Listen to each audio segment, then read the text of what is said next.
The 7 stages before birth, a Buddhist exploration, a rebirth's mystery. Introduction. Do we truly live only once? Have you ever paused to ask yourself, who was I before I was born? What led me to this body, these parents, this life? These questions are ancient, yet they continue to shape the foundations of our awareness every time they emerge. Buddhism, through profound wisdom of the enlightened one, does not shy away from exploring the roots of existence. In the Abhidhamma, the stages before birth are laid out with spiritual clarity and intellectual depth, forming what we might call a science of consciousness. This is not superstition. It is a map of the unseen, drawn by those who have walked the inner path. It's a guide for anyone seeking to understand karma, rebirth, and impermanence of self. Before we are called human, what were we? According to the Abhidhamma, the existence of a being does not begin with the union of sperm and egg.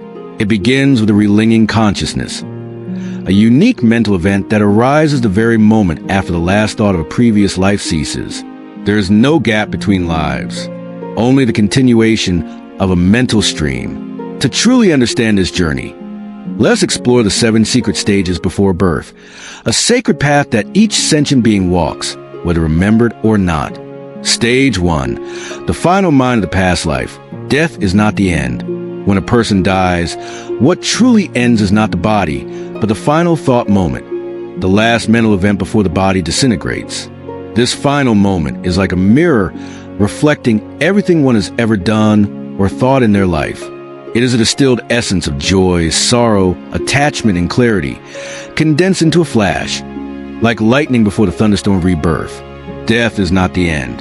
It is the seed moment for the life to come. The Buddha, in the Dhammapada, the Buddha said, "Mind precedes all things." If one speaks or acts with a pure mind, happiness follows like a shadow that never leaves. This teaching applies precisely at the moment of death. If the final mind is calm and wholesome, the rebirth will be fortunate. If the mind is clouded with anger or delusion, it will be reborn in unfavorable realms. Stage 2, the rebirth consciousness. The fire passes on. Immediately after the last thought ceases, the rebirth consciousness, Padasandhisiddha, arises, carrying the full momentum of karmic force and tendencies from countless past lives. This consciousness is not a soul, because Buddhism denies any permanent self. Rather, it is a continuum of karmic energy, like a flame being transferred from one candle to another, not identical, yet not separate.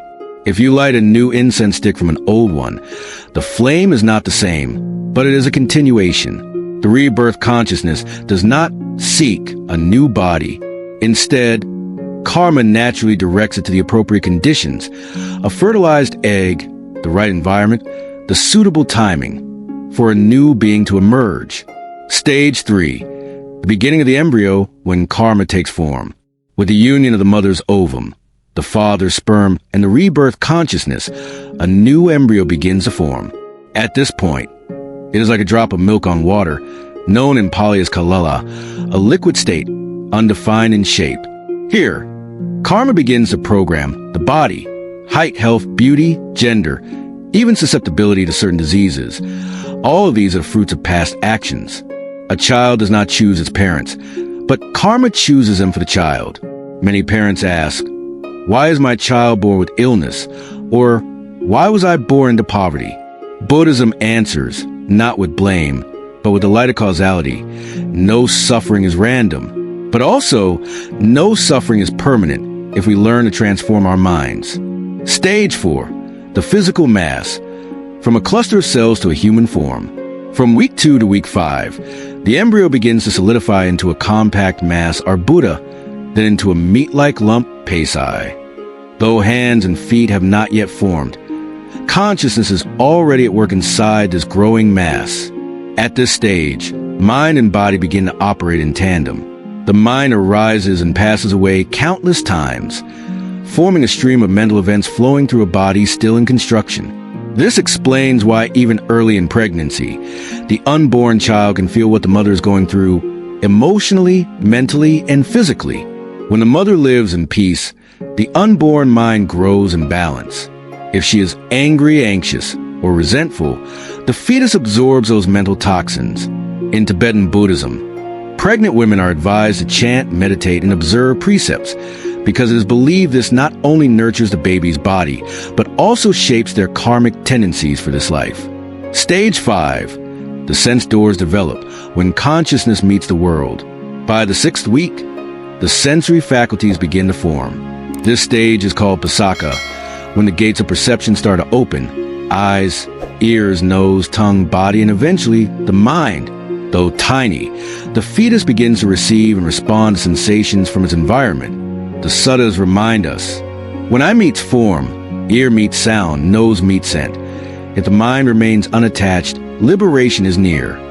Even in the womb, babies respond to sound, light, and emotion. Past karma not only shapes the body, but also gives rise to inborn character traits, like fear of darkness, quick temper, or deep calm. This is why some children are born with incredible talents, like playing instruments, speaking foreign languages, or even recalling past life memories. Stage 6. Formation completed. The body is a product of karma. By months 7 to 8, the bodily systems are nearly complete. The consciousness begins to familiarize itself with the new form, like someone learning to operate a complex machine. This stage is known as paripaka, ripening. Some meditation masters say, the body is a garment sewn by karma, and the mind is the wearer. But if we lack awareness, we mistake the garment for ourselves and spend our lives defending it, feeding it, obsessing over it. Those who forget the body is temporary live for it, die for it, and never awaken to the mind that wears it. Here, Buddhism emphasizes, the body is a tool, not the master. If we let it dominate the mind with lust, anger, greed, it becomes a vehicle for suffering and rebirth. Stage 7. Birth. The first cry of a new journey. When the baby is finally born, called Jati in Pali, it is more than a biological event. It is the official entry of consciousness into a karmically conditioned world. The cry at birth is not just a reflex. It's a response to the sudden impact of sensation, separation, coldness, and also the beginning of samsaric suffering in this life. According to the Buddha, life is dukkha, unsatisfactory by nature, and birth is the very first expression of that truth. But it is also a precious opportunity, because to be born as a human, with a mind capable of reflecting, understanding, and awakening, is exceedingly rare. To hear the Dharma in this life is rarer still, and to walk the path of liberation, even just a few steps, is the rarest blessing of all. Conclusion. From the womb to wisdom, these 7 stages, though invisible to the naked eye, are as real as the wind that shapes the clouds. We are not born randomly. We are not victims of fate.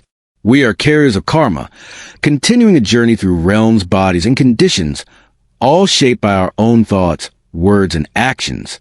But here's the key. Though born from karma, we are not bound by it. With mindfulness, we can transform it. May we use this human life, so rare, so fleeting, not to feed desire or ego, but to awaken, to understand, to be free. Thank you for watching. If you found this content meaningful, please consider subscribing, turning on the notification bell, and joining our journey to explore the profound wisdom of the Buddha's teachings. Every time you subscribe, a light of awareness is shared. Namo Shakyamuni Buddha.